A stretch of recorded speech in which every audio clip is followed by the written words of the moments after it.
अगर आप मुंबई यूनिवर्सिटी के सेमेस्टर 3 के स्टूडेंट हो तो बहुत ही इंपॉर्टेंट मेरा ये वीडियो है। इस वीडियो में मैं बताऊंगा कि 1 मंथ में आप अपने सिलेबस को किस तरह से कवर कर सकते हो, और साथ में दोस्तों इंजीनियरिंग मैथमेटिक्स 3 का अपना क्रैश कोर्स कब आने वाला है, कौन से दिन मैं उसे लॉन्च करने वाला हूं, सब चीजें मैं यहाँ पे बताऊंगा। और दोस्तों जिस दिन मैं उसे लॉन्च करूंगा उस दिन स्टार्टिंग के स्टूडेंट को बहुत बड़ा मैं ऑफर देने वाला हूं। इसलिए आपको जो मैं फॉर्म दे रहा हूं वो याद से आप फिलअप कर लो। फॉर्म अगर आप फिलअप कर लोगे तो उस दिन आपको बहुत बड़ा डिस्काउंट मिलने वाला है। और साथ में दोस्तों अगर किसी स्टूडेंट का ग्राफ थ्योरी वाला पार्ट है, discrete structure and graph theory भी है, कॉम्स वाले जो स्टूडेंट है, तो उनको भी बहुत बड़ा डिस्काउंट उस दिन मैं प्रोवाइड कर दूंगा उस लेक्चर्स पे। चलते हैं दोस्तों, वन बाय वन चीजों को स्टार्ट करते हैं। आपका कौन सा सब्जेक्ट है, क्या है, आप लिख दो। और सबसे पहले मैं बता देना चाहता हूं कि दोस्तों अगर आप एप्लीकेशन से जुड़े हो या जुड़ने वाले हो तो एप्लीकेशन पे हमारा discrete structure and graph theory का सब कुछ सिलेबस अपलोड हो चुका है। नए सिलेबस मैंने पूरा का पूरा बनाया इस बार। बस एक लेसन बाकी है दोस्तों, algebraic structure and graph theory, जो मैं इस वीक में कवर करके दे दूंगा। मतलब उसके लेक्चर्स आज से आने स्टार्ट हो जाएंगे एप्लीकेशन पे, 3-4 दिन में वो भी कवर हो जाएगा। और दोस्तों साथ में इंजीनियरिंग मैथमेटिक्स 3 तो हमने कवर कर दिया, पर एक दो यूनिट में मुझे अपनी ओर से 3-4 टॉपिक्स, 3-4 वीडियो एक्स्ट्रा देने हैं, जो इस वीक में मैं पूरा का पूरा फाइनल कर दूंगा। और 21st को क्रैश कोर्स में लॉन्च करने वाला हूँ। 21st है, हो सकता है 1-2 दिन आगे पीछे हो, पर 21st मेरा प्लानिंग है। और 25 के आसपास मैं क्रैश कोर्स दोस्तों स्टार्ट भी कर दूंगा पढ़ाना।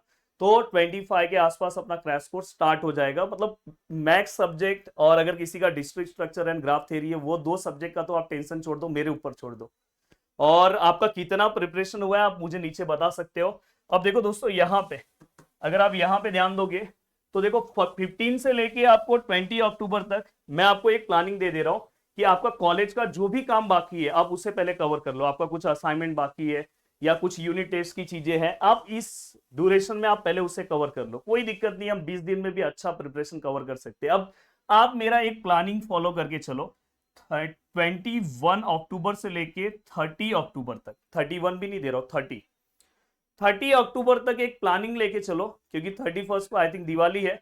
ये 10 दिन में इतना अच्छा प्लानिंग लेके चलो, रेगुलर 5-5-5 रूल फॉलो करो।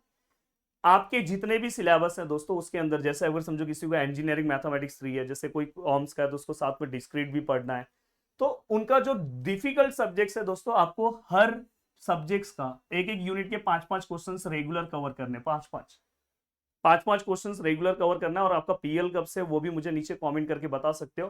तो अगर आप और समझो एक आध और सब्जेक्ट्स है, जैसे अलग अलग ब्रांच में एक आध और डिफिकल्ट सब्जेक्ट्स होता है, तो ऐसे 3 मैं जो डिफिकल्ट सब्जेक्ट्स वो लिख रखा हूं। तो आप 5-5-5 अगर क्वेश्चंस कवर करते हो तो रेगुलर आपके 15 क्वेश्चंस हो जा रहे हैं।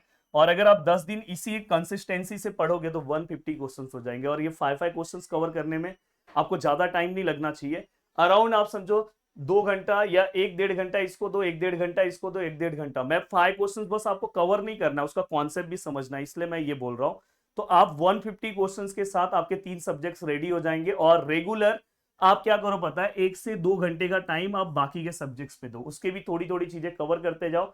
बट अगर आप डिफिकल्ट सब्जेक्ट्स कवर कर ले रहे हो तो आप आराम से अपने एग्जाम के लिए रेडी हो जाओगे। अब यहां से आप में से कितने स्टूडेंट को केटी है वो मुझे बता दो, क्योंकि जो स्टूडेंट को केटी है फर्स्ट ईयर का, उनके लिए एक टेंशन है कि उनको अपना केटी भी कवर करना है, क्योंकि अभी तो आप सिल्वर में हो, नेक्स्ट सेमिस्टर में आप गोल्डन में चले जाओ। अगर गोल्डन केटी बहुत ज्यादा स्ट्रेस देता है यार, ये चीज हमेशा याद रखना। अगर किसी का इसमें से मैक्स का केटी होगा तो प्लीज नीचे कमेंट करना। कुछ चीजें मैं लेकर आऊंगा और यूट्यूब पे भी मैं चीजें लेकर आऊंगा इंजीनियरिंग मैथमेटिक्स 3 से रिलेटेड, तो अगर आप नीचे कमेंट करोगे। और दोस्तों साथ में मैकेनिक्स का अगर आपका केटी है तो मेरे खुद के लेक्चर्स, मेरे और प्रदीप सर ने बनाए हुए लेक्चर्स जिसे बच्चे बहुत ज्यादा पसंद करते हैं, आप में से ही बहुत सारे लोगों ने उस लेक्चर्स को देखा होगा, उसके कोर्सेज भी एप्लीकेशन पे आ चुके हैं। अगर आपको लेना होगा तो आप लेके पढ़ना स्टार्ट कर दो। और इतना अच्छा कोर्स बनाया हो कि आपका बिल्कुल पूरा का पूरा टेंशन खत्म हो जाएगा। तो दोस्तों ये रूल से आप जाओ। 30 तक का मैं आपको टारगेट दे रहा हूँ, 30 तक आप मुझे, फिर इसके बाद मैं एक टारगेट, नेक्स्ट टारगेट बनाऊंगा कि 30 के बाद आपका प्लानिंग किस तरह से होना चाहिए, क्योंकि उसके बाद अपने पास जो भी 10 से 15 दिन बच रहा है, 10 से 12 दिन, 13 दिन, 14 दिन जो भी बच रहा है, उसमें क्या पढ़ना है वो मैं अलग प्लानिंग बनाऊंगा। पर पहला प्लानिंग आपके जो डिफिकल्ट सब्जेक्ट्स है, रेगुलर 5-5 क्वेश्चंस के अकॉर्डिंग ये कवर करो। और इस रूल से आप पूरा का पूरा पार्ट कवर कर दोगे तो आपका पूरा का पूरा जो स्ट्रेस है, जो टेंशन है, आज से लग जाओ। और मैं आपको 5 दिन दे रहा हूँ कॉलेज की चीजें कंप्लीट करने के लिए, फिर 21st से आप लगो। और 21st पे अराउंड 21 के आसपास एप्लीकेशन के ऊपर भी मेरा एक लेक्चर होगा, जिसके ऊपर मैं आपसे पर्सनली सभी स्टूडेंट से बात करने वाला हूँ। तो जैसे ही पूरा का पूरा एक बार और मैं 3 से 4 दिन में जो भी मेरे सिलेबस है वो मैं अपडेट कर दूं, फिर मैं आपसे पर्सनली सभी से बात करने वाला हूँ। वीडियो को देखने के लिए दिल से थैंक यू सो मच दोस्तों। मिलते हैं नेक्स्ट लेक्चर में। और दोस्तों अगर आप क्रैश कोर्स से जुड़ना चाहते हो तो उसका मैं लिंक दे रहा हूँ, आप याद से उस फॉर्म को फिलअप कर लो, क्योंकि जिस दिन मैं क्रैश कोर्स लॉन्च करूंगा स्टार्टिंग के स्टूडेंट को बहुत बड़ा डिस्काउंट दूंगा। हाँ, जो स्टूडेंट ऑलरेडी क्रैश कोर्स वाला कोर्स ले चुके हैं उनको क्रैश कोर्स से जुड़ने की जरूरत नहीं है। तो मिलते हैं दोस्तों नेक्स्ट लेक्चर में। बाय बाय, टेक केयर, जय हिंद दोस्तों।